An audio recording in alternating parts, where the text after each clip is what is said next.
Raider Nation, your buddy Murf back once again for another episode of the RFR Rundown. This is where myself and my buddy Swag Jeff, we run down with some of the bigger Raider news stories of the week. And this week we are going to get to the heels of free agency.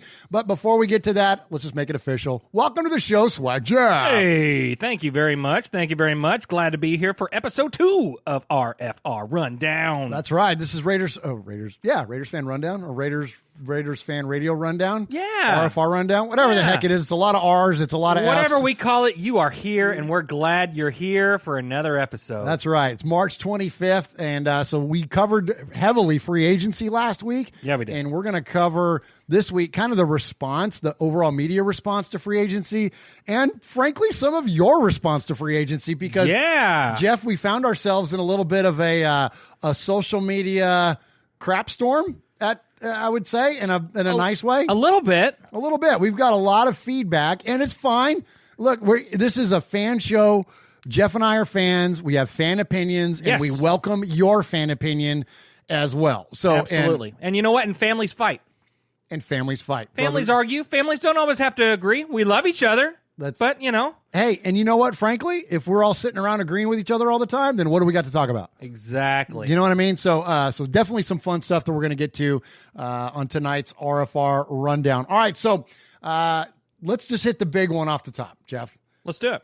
Let's talk about Marcus Mariota. So last week we covered the Raiders' list of free agents, and Mariota, of course, was the one at the top of the list. Yes. Interestingly enough, back last week, we didn't have any contract details. So this week we got contract details, and when I saw what the terms of this contract were, it didn't scream back up to me. Now, I understand that the base salary and the guaranteed money is much in line with like what a Teddy Bridgewater got in New Orleans. Yes. I get it that we're not paying him starter money, but the details of this contract, it could become starter money. It sure could. Tell us about it, Swag. Yeah, absolutely. 2 years, $17.5 million. And I can't remember. I think he's guaranteed $7 million this year, I think. But this contract could potentially become a $47.5 million contract if he becomes the starter and he makes a strong run in the playoffs. Right, so that's incentive laden. So say he goes off and does something crazy like wins the Super Bowl, that's when all those incentives would kick in. But even aside from that, just his overall positive performance, he's going to have the opportunity to make a lot of money with this football team. Yeah. So we have for months have been saying we thought Mariota would have been a good fit with the Raiders. Much time before this became official. Sure. And people kind of wrote it off as, oh, well, these guys, they live in Tennessee now and they get to see Titans games and they're close to it. Yeah, and we've heard that in the last week. Well, that's what I was getting ready to set you up on, is that, so Jeff, what do you say to that, and I'll give you my kind of a statement on it first. Sure. To those of you that say, well, you guys are just supporting Marcus Mariota because you live up there in Titans country and he's close proximity, blah, blah, blah. Look, I don't care who it is, frankly. And I mean that genuinely. It didn't matter to me if this is Jameis Winston, if this is Nick Foles. It doesn't matter to me who the backup quarterback is coming in to work and challenge Derek for his position. What you've heard us say endless times on this show was that we support Derek Carr. Derek Carr is our quarterback, and he's my favorite quarterback in the NFL right now today. And I will support him endlessly until the day he is not. What also I think is prudent for the Raiders, and what I think the Raiders think is prudent for the Raiders, is that they're doing themselves a disservice if they don't create competition at that position to help drive Derek to be the best he's capable of being. I'm not talking about questioning the man's work ethic. I'm not questioning his dedication, but he is a freaking human being. And sometimes we need to be driven. We need to be pushed. And what pushes players in the NFL is competition. So it doesn't matter to me that it's Marcus Mariota. Marcus Mariota just happens to be the guy. So yes, I'm going to support him. Yes, I'm going to want to see him do well because guess what? He's a freaking Raider, just like just like Derek Carr is a Raider. So I'm going to support him. Does that mean that I want to see him win the job over Derek Carr? No, I just want to see someone get really good. If that's Derek being pushed to return to that 2016 greatness, then that's awesome. Please, I would hate that for a bit. If that turns out that Derek doesn't play real well, Marcus wins the job and comes in and outperforms him, then great. Then I'm all about that too. Yeah. If they draft Tua Tagovailoa and he beats those other two guys out and he's the guy, great. I'll love that too. I don't care who it is. I just don't like the idea of being complacent in where we're at. And right now, there's a lot of complacency amongst Raider Nation in where we're at right now in the quarterback position. You can lean on stats all you want, but when you look at wins and losses, you look at signature plays, you look at highlight reels, you look at the way that Derek Carr, quote, makes or doesn't make anybody better around him, I think there's an opportunity to be had. That's all this is. So I'm going to dismount my soapbox now. Swaggo, what do you say to that sentiment that's been really thrown in our face a lot this week? Yeah. I'll get on mine for a sec. Okay, please. I'll get on mine for a sec. Please. You know what? We say this all the time around here. As Raider fans, in the fan cave, everywhere. We've heard it a billion times. The Godfather himself, Al Davis, just win, baby. That's all I care about, dude. That is really all I care about. I'm not anti-Carr. We are not anti-Carr. We're not pro-Mariota. You know, we're pro-Raiders at the end of the day. I love Derek Carr. I love him. He's, like you said, he's my favorite quarterback right now. But you know who my second favorite quarterback is right now? Marcus Mariota. Or 1A. You know what I mean? Because guess what? They're both Raiders. I love them both. I love them both the same amount. They're both in silver and black. They're a part of our team, and I love both of them. And do I want either one to win the start? You know what? Let the best quarterback win. The best quarterback that's going to give us a chance to win on Sundays and on Thursdays and on Mondays is who I want to be the quarterback. I would love for Derek Carr to be the quarterback. I would love Marcus Mariota to be the quarterback. I don't care. As long as we have like a higher number on the left side than the right on wins, then I don't care. Absolutely. I don't care. Absolutely. And you know what? And you talked about that we talked about a long time ago that Mariota would kind of be a pretty good fit. Well, Mariota kind of felt the same way. Yeah, what do you have to say? He kind of felt the same way. He did say, look, first and foremost, before I say anything else, this is Derek's team. And he's talking to a guy at KHON in his hometown in Hawaii. Okay. And he says, I understand that going in. For me, my priorities going into free agency was to be a part of a team that I felt could bring the best out in me, and whatever happens, whatever comes of that, I'm ready for. But I do know that playing as the starting quarterback in the NFL is going to be for that spot is not easy for anyone to do. And I think when it comes down to it, a strong, stable, supportive quarterback room makes that job a whole lot easier for everyone. That's just what we have to do. I'm going to do my best to support Derek in every possible way, and along with that, I'm going to try to become the best player I can be and see what happens. So, the two things that led to Mariota deciding to come to Vegas, to come be a Raider, was the number one of stability. And we know, being that we're 30 minutes down the road, he hasn't had a whole lot of that in his career. No. Nor did Derek early on. No, nor did Derek early on. So they kind of feel each other's pain a little bit. They know what happens. But he wanted to be a part of an organization that had a stable head coach, a stable front office staff, and honestly, probably stable coordinators. Because, I mean, Mariota has had several in his career, and I know Derek has as well. Absolutely. So stability is key, and also he wanted to be a part of a coaching staff that could bring the best out in him. And we saw that with the QB camp with Gruden. It seemed like they clicked well, and I think he saw that and said, hey, you know what? I want to be a part of it again. Absolutely. Could not agree more. Yeah. Yeah, Jeff, great points. And so, not only are we high an opinion on bringing Mariota into the Raiders, but also a lot of the analysts are as well. And just to give you one example, Steve Weish on NFL Network had this to say. First off, adding Marcus to that team is big for a team coming into that market. First off, Las Vegas is also known as the ninth island because a number of Polynesian players in that city, and Marcus Mariota is really beloved among the Polynesian community. Also, though, now this is where I'm going to go off the reservation. Let's say Tua Tagovailoa happens to fall to the Raiders. They may not make a move, but let's say he falls there. Where do we hear that? You know who guided Tua in high school? Marcus Mariota. Tua went to the same high school in Hawaii, St. Louis High School, as Marcus Mariota because Marcus had been such a mentor for Tua since he was in youth league football. So should something like that play out, I don't think the Raiders are reaching for it, but should that scenario play out, having someone like Derek Carr and Marcus Mariota to possibly guide Tua into that transition could be just an ideal locker room should they make that type of switch down the road. You know, I tweeted and I put on our Facebook, Derek, Marcus, and Tua makes a heck of a quarterback room. Heck yeah, it does. And how many people laughed at me on that? I'm like, y'all got to read the tea leaves on this thing. Yeah. You know what I mean? Look at the way, take your fandom for player out of it and look at it structurally from an organizational perspective. What makes sense? Now, I'm not saying that the Raiders are going to haul off and draft Tua. What I am saying, though, is that there's an opportunity for them to get him at a value type position in the draft. Don't be shocked if the Raiders go out and grab him.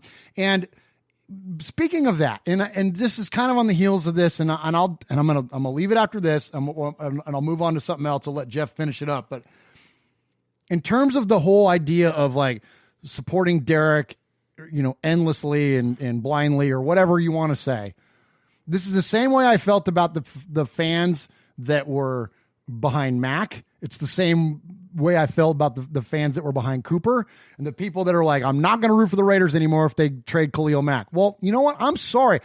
You'll never, ever in a social media post or an online exchange or face-to-face convince me of any kind of way to budge off of my Raiders fandom for a player. Jeff, you know what it is when you follow a leader of an organization, like say in a church or religious type setting, if you follow that person and not the faith itself in its entirety, yes. What do you call that? Yeah, I mean, you could argue that that's called a cult. It's a cult. Well, I'm not going to be the cult of Carr. I wasn't the cult of Mack. I wasn't even the cult of Stabler. My all-time favorite player in the history of the Raiders became an Oiler. I didn't stop being a Raider fan. Right. I didn't lash out. I didn't like it. Right. But listen, I get supporting your guy, but you support him as long as he's your guy. And if he's not the guy and he's not generating the desired results, which is what, like Jeff said, wins and losses, then I'm sorry. I'm not going to be the cult of Carr because he's our all-time passing leader. Yes. When you take into account the rule changes that have happened, now you're going to have a 17-game schedule. Everything is favorable to many quarterbacks, not just Derek Carr, and I don't disrespect Carr. This is not a knock against him. Right. It's just that, look, the Raiders are bigger than a player or even a couple of players to me. They're bigger than a coach. They're bigger than John Madden. They're bigger than even Al Davis. Even though Al Davis is the ultimate embodiment of the organization, even he knew that the greatness of the Raiders was in its future. Even he understood that the Raiders were bigger than him. Yes. Well, that's what my fandom is. It's bigger than freaking Derek Carr. So yes. Anybody that any interactions that we have on social media, look, I love the guy. Hear me loud and clear. I love the guy. I think he's an excellent mentor. I wish he was a better clutch player at times. I'm sorry. If that makes me a bad fan, well, then I'll own it. Because I just want him to be better. I want him to be better in those clutch situations. I want him to be better than 0-6 in Kansas City. Yes. I want him to be better than 2-10 all time against the Chiefs. I want him to be better than his performance in cold weather games. I want him to be better than throwing pick sixes to Marcus Peters, who grabs his junk on the way to the end zone and punks the entire city of Oakland. If that doesn't piss you off, then I'm sorry. I got nothing for you because that's not going to be me. I'm going to be a Raider fan, and it's going to drive me nuts until we get better. So that's it. I'm done. Take us home, Swaggo, and then move us on to a new subject. Yes. A word that keeps coming into my head. Complacency. Don't be complacent, Raider Nation. Look, I love Derek Carr because I'm a Raider fan. But let's not forget, like what you said, Derek Carr is not bigger than the Raiders. You don't have to blindly support this guy and lick his boots and all that stuff just because he's our quarterback and because he's the all-time leader. Because when you look at who he beat out for that, Stabler, that was in a time where it was a lot more running-oriented league. Well, now it's passing. So you see a lot of these guys currently in the NFL probably breaking the all-time records because that's just the way the NFL is now. But, don't be complacent. We can always improve. If Mariota can push Derek Carr back to greatness, perfect. But you know what? Let's not forget what we're all a fan of and what we all love, and that's the Raiders. Amen. Amen. Well said. There you go. All right. Let's talk about free agency. Let's go to the next one. All right. So we had a fun talk last week about some of the other free agents that were signed. One of them being Jason Witten. Yes. And this is not an I told you so moment of the podcast, but I just want to just bring this up because it's nice that when you have an opinion on something and then you hear it reflected back in national media, here as a fan in my bonus room, it's kind of fun, right? Pretty cool. So one of the things that Swaggo and I talked about were that the Jason Witten signing was not an X's and O's signing. This was not Jason Witten is going to be a red zone target. Yes, he's still got great hands. Yes, he's still got a little bit of skill. But the majority of the reason that they signed him was for leadership. And then here it is, gets spelled right out again on NFL Network. Yeah, you got to remember, too, Foster Moreau, the young rookie out of LSU last year, played very well at tight end for the Raiders. So they've got 3 big-time tight ends. But my thing, when I look at this signing, this just, to me, says leadership. You're just trying to bring some leaders into the building. And you bring over Rod Marinelli, who knows Jason Witten, having been around him for a very long time there with the Dallas Cowboys. He knows what he brings to the locker room in that regard. I have to believe that's more than what you're going to get on the field. This is about bringing in Jason Witten, the leader, into this organization. Yeah, absolutely. Jason Witten is a great leader. He's a great captain. And John Gruden, the head coach, he's a big culture guy. And so he understands how important it is to build that right culture on offense and on defense. And bringing in a guy like Witten who's going to be solid as a blocker, he's going to be solid as a pass catcher, but he's going to be a great locker room guy is a perfect move, especially when you're talking about bringing in a veteran at a reasonable number. You can really add some great synergy within that offense, bringing in a guy like Jason Witten. Yeah, I dig that, man. I like what he said right there, building the culture of the Raiders and, just building kind of from the ground up because, in these last few years, we've improved a whole lot, but, adding these pieces like a Witten, it's really cool. It's really cool. What do you think, Murf? Absolutely. And one of my favorite sayings, and it's oftentimes it kind of gets overused nowadays, but it's really good. And that is culture eats strategy for breakfast. And the idea is that you can have all the strategic initiatives you want. You and I can sit here and plan everything, right? Yes. You can put together the biggest and baddest plan in the world. If you don't have the culture of your organization to execute that plan and to execute in a way that strives for greatness, then it doesn't matter what you put together. None of it matters. There's another saying that's a really fun one that I love. It's Mike Tyson. Everyone's got a plan until you get punched in the face. Exactly. Now what are you going to do? What's your internal culture? What's going to drive you? You get slugged in the face. What are you going to do? You're going to ball up and cry about it, or are you going to go back? You know what I mean? So the whole idea of influence or bringing in players like this, of this caliber, with this level of leadership to influence the younger guys, you have 2 young guys, Darren Waller and Foster Moreau.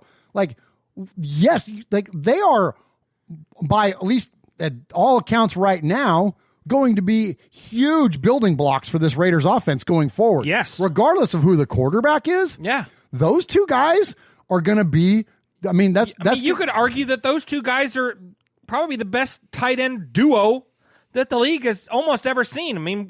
Well, I wouldn't go ever seen. In a long time. Well, no one likes to bring them up now because it was so crazy. But Hernandez and Gronk were pretty freaking dominant. You know what I mean? And there's been others throughout the history of the league. But I hear you though. I feel you. And but that could be our next, our Twin Towers. Those could be our 2 guys.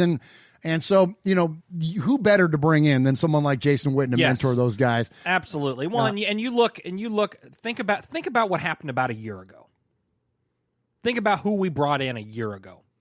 Number 84, Antonio Brown. Gosh. You think about a guy like that. Expunge that from the record. Yeah, well, Me especially. Yeah. So with my bank account. Yeah. But he think about bringing in a guy like that to go into the offseason, into training camp, into the season. Now imagine a guy like Jason Witten. Yes. I mean, think those two. The difference is in a year. Bringing in a guy like Witten, he's going to set the culture, not a guy like Antonio Brown. I mean, think about the tight knit that this team is going to be, bringing in guys like that. That's going to be amazing. Yeah, that's a great point, Jeff. Absolutely. Yeah, good stuff, man. I really like this signing a lot. I think this is going to be a good one. And anytime you get player coaches on the field, guys that can transfer knowledge. I mean, absolutely. Especially we've already got relatively young wide receiving core also. And so you're going to bring, and probably you're going to draft another wide receiver this year. Like at least one. So, oh man, how cool would it be if we draft two? Oh. That when I first got floated out there, I was like, man, that's kind of crazy. But now after thinking about it, like if you could go Judy and Ruggs or Lamb and Ruggs, like, and just set it and forget it for the next 10 years. Yeah, right. Like, that's pretty freaking cool. Those two guys and then Renfro in the slot. Holy cow. Dang, dude. Like, that's, and then where do you put Tyrell Williams? I don't know. Back in San Diego, I guess. I don't know. Like, you know what I mean? And they won't. I'm being silly. But, like, yeah. That whole idea, though, man, like, that's pretty strong. That's pretty strong. Okay. All right. Let's go to one more. So let's go to our good friend, MJ Acosta. Oh. We're big fans of MJ. We're friends. We friends. Yeah, we are. Yeah.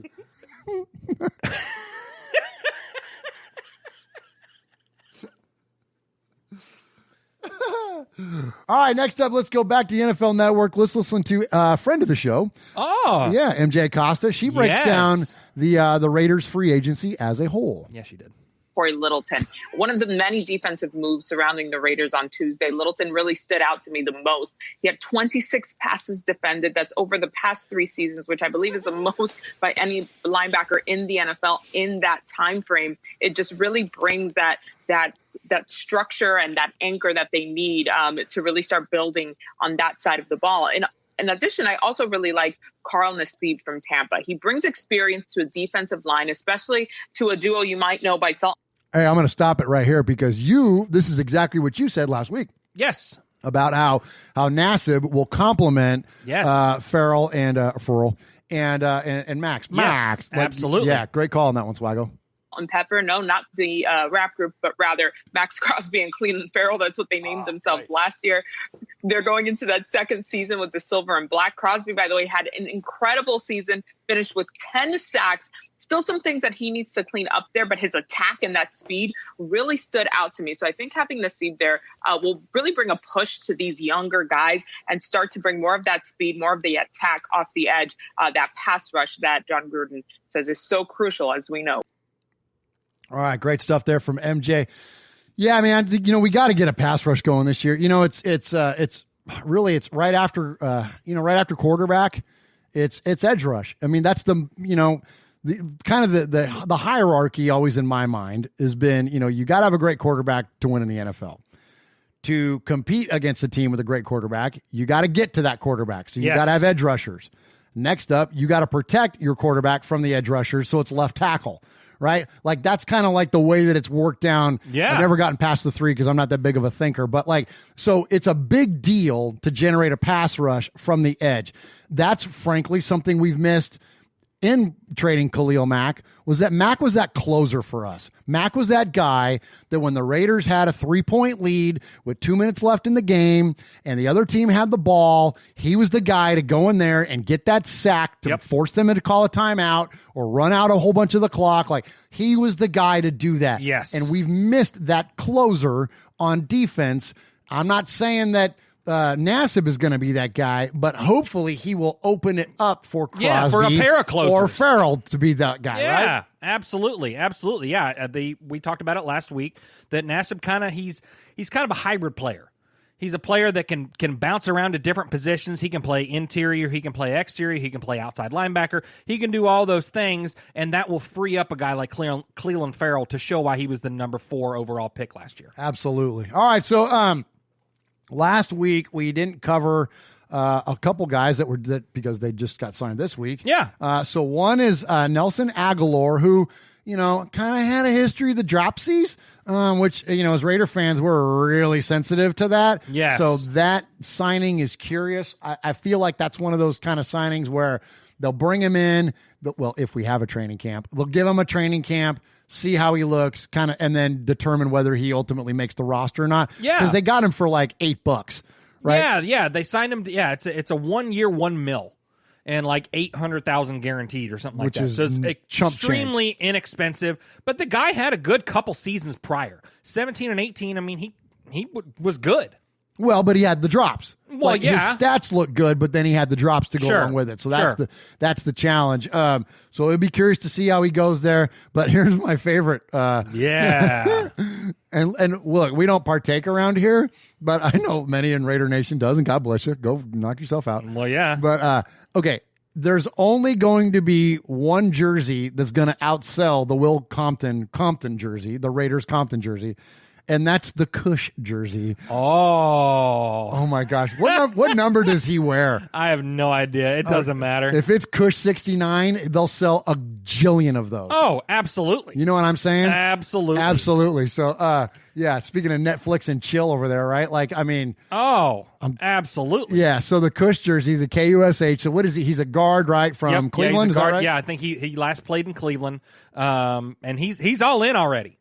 He is. He's all in already. He's taken to Twitter and he's photoshopped a photo of him wearing the Raider eye patch, and he goes, "Hey, where's my eye patch already? I need to get one." Oh, nice. Yeah, he's all about it. Nice. Okay, so he was. Oh, this guy's been around. So he was a Brown most recently. Yes, as I mentioned. Then he played in Chicago, I think. He was right before that, and then he was a Ram. He was a Texan. He was a Panther. That was all in the same year. Actually, no. Holy crap. Okay, this dude was with the Chiefs in 2013. Played with the Chiefs till 2015. Then he went to the Bucks, the Panthers, the Texans, and the Rams, and before he settled in 2015, and then to the Bears in 2016. 2 years there, 1 year in Cleveland, and then now he's cushioned with the Las Vegas Raiders. Yeah, he is. Yeah, he is. Okay. So pretty. Well. Yeah. Well. So we'll see. This is depth, right? It's got to be. That's all this is. It's got to be. This is depth. This is your. Should we move on from Gabe Jackson? Yes. Who else do we got there? David Sharp. Good. Denzel Good will mix in. So yeah, that's what this is. This is a guy that can give him a little bit of depth on the interior line spot there. So all right, good stuff, Swaggo. Yes. All right, what else? We got anything left to you want to hit before we get out of here? No. That's it, man. No. Okay, I can't wait to hear what the feedback is on this one. Yeah. Don't get mad. Don't get mad, everybody. Look, we love everybody. We love everyone on this team, and we just want to win, don't you? Right? Don't you know? And if it doesn't bother you, some of these plays and decisions, and I'm not even talking about just Derek. I'm going to even move away from that. Yeah. I'm not even talking about just picking on Derek. I'm talking about, the entirety of the Raiders organization. When you see the way that Whitehead would give up, big plays in coverage or whoever, Yes. like that should piss you off, Yes. frankly. And if it doesn't piss you off, then what the hell are you rooting for? Exactly. Well, you know what? And I'm going to go back to Mariota for just a second. Please, no, go ahead. Because being that he was a part of my former fandom, I saw him make mistakes. And he makes mistakes. So I'm not saying that the guy is perfect. But when you got a guy like Derek Carr, and we keep going back to the word complacency, challenging for a position, lighting a fire under you a little bit. Would you rather have Derek Carr play as a starting quarterback with Mike Glennon as the backup, or Nate Peterman as the backup, or Deshaun Kaiser as the backup? Or do you want a guy like Marcus Mariota that can be a starter in this league? I'm not saying that he's going to take the position, but I mean, let me rephrase the question. Let me rephrase the question. Who do you think, or do you think Derek Carr will play harder with a backup like Mariota, or a backup like Glennon, or a backup like Matt McGloin, or Connor Cook, or whoever? He's going to play harder because he knows that the guy right behind him started his entire career until, week 6 of last year.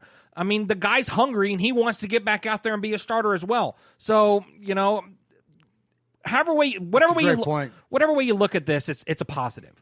It's positive. Yeah, or would you rather have we traded Derek Carr and brought in Phillip Rivers?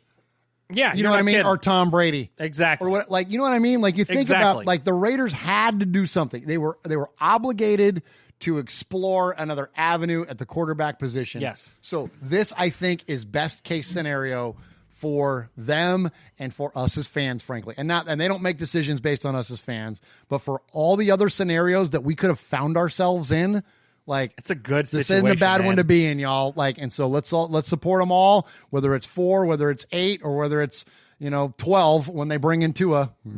Hey. You know what I mean? Like, we're going to support them all. So yeah. All right, man. That was fun. That was fun. All right. We love you, Raider Nation. We'll see you next week on the RFR Rundown. Peace. Hey, everybody. This is your old Uncle Mosh from RFR Live. And I got a little question for you. You ever want to talk about the best ice-cold cerveza you just finished? Or you want to banter with your crew about all the good and the bad in the nation? The Raider Nation, that is. Well, you can do all this and much more on the Mojo Pod Show. That's right, the Mojo Pod Show, where you get riveting conversation, straightforward reviews about your favorite suds, and an honest approach to everything Raiders football. That's Mojo Pod Show on Murf's Fan Cave Podcast Network.